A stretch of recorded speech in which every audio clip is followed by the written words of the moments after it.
A la señora Ana de Mendoza, quien es representante de UNICEF en el Perú. Y Mónica, esto lo hacemos después de que el Congreso haya hecho una declaración importante que la concierne. Exactamente. Bueno, el Congreso ha declarado urgente interés nacional el tema de la educación y esto trasciende a las palabras. Además, en medio de una circunstancia de debate, de puntos de vista, además, aunque en algunos casos matizados, pero en otros casos polarizados respecto al retorno progresivo a las aulas, el Perú se ha quedado sumamente rezagado en ese tema y recién ya yo imagino, por presión, por las opiniones que hay, se habla de marzo del 2022. Sin embargo, Ana de Mendoza, que conoce perfectamente a nivel y a escala mundial qué es lo que está pasando, porque es representante de UNICEF en nuestro país, nos puede decir si es que, como dicen algunos, esto es irrecuperable, es decir, ya lo que perdimos no va a ser fácil, por lo menos en varios años adelante, recuperar. Ana, ¿cómo está? Hola, buenos días, gracias por invitarnos.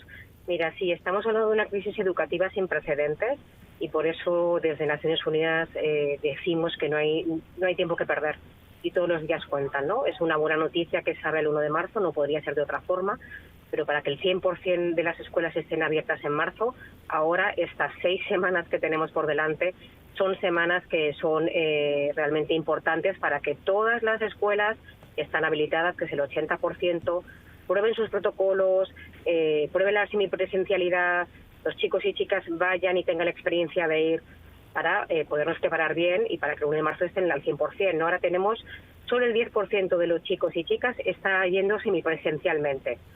No podemos pasar de ese 10% que tenemos, que es de las cifras más bajas de América Latina, al 100% el 1 de marzo si no hacemos algo. Es evidente que tenemos que prepararnos, ¿no? Entonces, de ahí la urgencia. Sí, ¿qué es lo que muestra, señora de Mendoza, la experiencia de otros países de nuestra región que ya han dado al paso, los del hemisferio norte, ¿no? Que ya tienen clases presenciales? ¿Qué experiencia acumulada tenemos sobre esos otros casos? Mira, tenemos experiencia acumulada no solo del hemisferio norte, sino del hemisferio sur. Como digo, todos los países de la región, todos, excepto Cuba y Belice, tienen un grado de apertura muchísimo mayor que el de Perú, ¿no? Estamos hablando del 80%, 60%, 90%. Hay países como Chile y otros que llevan más de un año abiertos, ¿no? Entonces, la evidencia científica muestra y es contundente de que existen las condiciones para volver a clase y simplemente estamos retrasando esa decisión política y no estamos acelerando lo que deberíamos acelerar, ¿no? Como decíamos, las repercusiones no es que vayan a ser irreversibles, pero va a ser muy difícil volver a los niveles que estábamos. Pensemos que casi 800.000 niños y niñas han abandonado las escuelas. Estos son datos oficiales. Pensemos que hay más de 1 millón que nunca se han podido conectar a la virtualidad, bien porque no tienen electricidad, ni radio, ni televisión, ni acceso. Pensemos que en algunos estudios ya se habla de déficits de aprendizaje que van entre los 2 y los 10 años. Hay chicos y chicas que sabían leer y han desaprendido a leer. Y pensemos que hay temas de salud mental importantes, ¿no? La escuela, quiero decir, las pérdidas de aprendizaje son gravísimas, pero también las pérdidas en cuanto a sociabilidad, protección, nutrición, etcétera, ¿no? De ahí la urgencia de que abramos cuanto antes. Ana, buenos días. Si bien es cierto que el porcentaje de colegios que han vuelto a la semipresencialidad es muy bajo en el Perú, yo quería saber si es que UNICEF ha hecho una evaluación de cómo o qué resultados ha tenido esta experiencia justamente en los colegios del país que han retornado a este sistema, semipresencialidad, si se han cumplido o se están cumpliendo con los objetivos y sobre todo con la adecuación, no solamente en términos educativos, sino también en términos sanitarios. Sí, UNICEF estamos apoyando al Ministerio de Educación, también a los gobiernos regionales y locales para acompañar en esa apertura. No podemos estar en todos los colegios ni tenemos una evaluación sistemática, pero en líneas generales la experiencia está siendo muy positiva. Se está aprendiendo también, se están mejorando protocolos, se están mejorando prácticas, no se reporta ningún problema grave y yo creo que el mensaje también es que tenemos que aprender a vivir con el virus. O sea, nadie va a garantizar que no nos vamos a contagiar en un centro comercial, en un cine o en una escuela. El tema es que los protocolos sean lo suficientemente fuertes para reducir al mínimo, saber también que tenemos el 80% de los profesores vacunados, lo cual nos da bastante garantía, ¿no? Entonces, No ha habido ningún problema grave, los protocolos se están cumpliendo y el grado de satisfacción de la comunidad educativa, de los docentes y del alumnado es muy alto.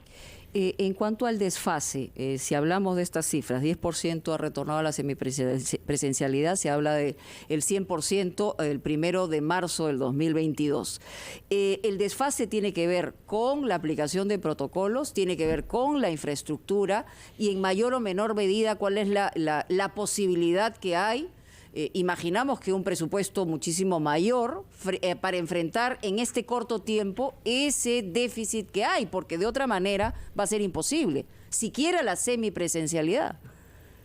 Sí, yo creo que Perú tiene la oportunidad de redoblar sus esfuerzos en la inversión pública que hace con la educación, pero también hay que decir que es hartamente improbable que logremos logremos atender todos los problemas de infraestructura que en este país tienen las escuelas desde hace décadas, ¿no? Entonces es muy difícil pensar que si antes de la pandemia había escuelas que no tenían la infraestructura absolutamente adecuada, ahora en 8 semanas lo vamos a conseguir. Eso no va a suceder. Lo que tenemos que pensar es que las condiciones mínimas tienen que ver con los protocolos, con el cumplimiento de protocolos y con acelerar la vacunación de los docentes, que está por encima de la media nacional, ¿no? No es una condición para volver a la escuela, pero realmente asegura. Entonces, las escuelas estarán en las mejores condiciones posibles, que es las que tenían antes. Pero es la única forma que tenemos de regresar, ¿no? Porque realmente, ojalá se invirtiera muchísimo más en educación y aprovecháramos esto para tener escuelas preparadas para sismos, preparadas para un montón de temas, pero realmente ese esfuerzo no se ha hecho, no parece que se vaya a hacer de una forma contundente y aún así las condiciones están óptimas para poder retornar a la presencialidad. Claro. Servicios higiénicos, no nos olvidemos que hoy se celebra justamente el Día de los Baños o Servicios Higiénicos. Usted nos ha dicho que la falta de clases presenciales, es decir, de la vida en común en los patios de las escuelas y en las aulas, no solamente ha producido un déficit cognitivo en los niños y adolescentes, sino también se ha afectado su salud mental. ¿Puede decirnos cuáles son los síntomas que se han detectado y qué consejo darle a los padres de familia para que preparen a sus hijos para que después del verano sepan que deban regresar a clases presenciales? Mira, la afectación de salud mental en la población infantil y adolescencia es algo que se ha visto a nivel mundial. Nuestro último informe a nivel mundial justo habla de salud mental. Tenemos algunos datos, hicimos un estudio con el Ministerio de Salud donde 3 de cada 10 niños y niñas presentaban algún problema de salud mental y ese dato subía a 6 de cada 10 cuando hablábamos de niños y niñas que no habían conseguido motivarse, conectarse o engancharse con el sistema educativo.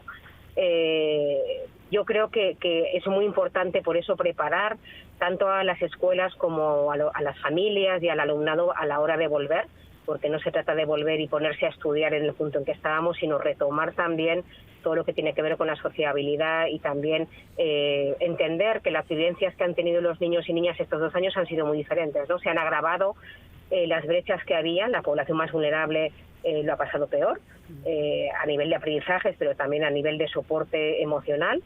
Y por eso es importante abrir las escuelas, ¿no? Porque las escuelas son centros de detección de problemas de protección, son centros también de nutrición para muchos chicos y chicas, es la única comida contundente que reciben al día, ¿no? Entonces es urgente la apertura. Están más del 80% de las escuelas habilitadas y, como digo, menos del 10% de los niños acuden 1 o 2 veces a la semana, que es poquísimo, ¿no?